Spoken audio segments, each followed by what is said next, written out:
Let's keep going with North Carolina. After months of campaigning, lawmakers in the state have taken actions to restrict youth labor on tobacco plantations. Measures that human rights groups say are necessary to protect the health and well-being of underage tobacco workers. Reporter William Denslow talked to one miner about what it's like to be a kid working in the tobacco fields of the United States. Anna Yesenia Flores has been working on tobacco farms since she was about 12 years old, sometimes working 7 days a week to help support her mum after her divorce. Now 17, she hopes to be the first one in the family to make it to college. But those memories from the fields are hard to forget. The tobacco plants are like 6 feet tall, and you have kids like me that are 4'9" trying to reach those plants. You get very tired from your shoulders and your back, and sometimes you get chemicals sprayed on you. Like, I'm pretty sure that's not supposed to happen. Anna is not alone. Under US laws, if there's parental permission, then children as young as 12 can work on farms so long as it's out of school hours. The result, according to some human rights groups, is that there are children that have been exposed to pesticides and have shown symptoms of acute nicotine poisoning. And with North Carolina being one of 4 states that accounts for 90% of tobacco grown in the US, the problem is especially relevant. There's a real threat, to the well-being of these kids. It's different than, like, if you're picking cucumbers, which, yeah, it's long, hard work, long, hard days, it's hot, it's hard work.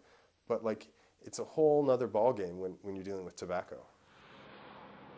And here in North Carolina, it's an issue many hope is beginning to be addressed.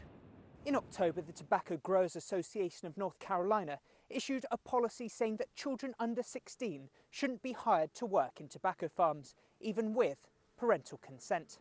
And representing over 2,300 tobacco farmers, they say they don't condone child labour. Graham Boyd works for the Tobacco Growers Association of North Carolina. While he says there could be some cases of child labour, the issue has been greatly exaggerated. The scale is our primary response. It just isn't. It isn't widespread. It isn't an epidemic problem.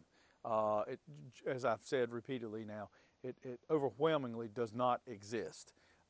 There are many operations that we could go to today where there aren't any persons in the field. It's all done completely by machine harvest. It's winter now, but when it's time for tobacco harvesting in a few months, children under 16 should not be seen in fields like these. But with these tobacco workers so reliant on the whole family earning money, making ends meet remains a huge area of concern. They wanted to make sure that they had that income would be replaced in some way.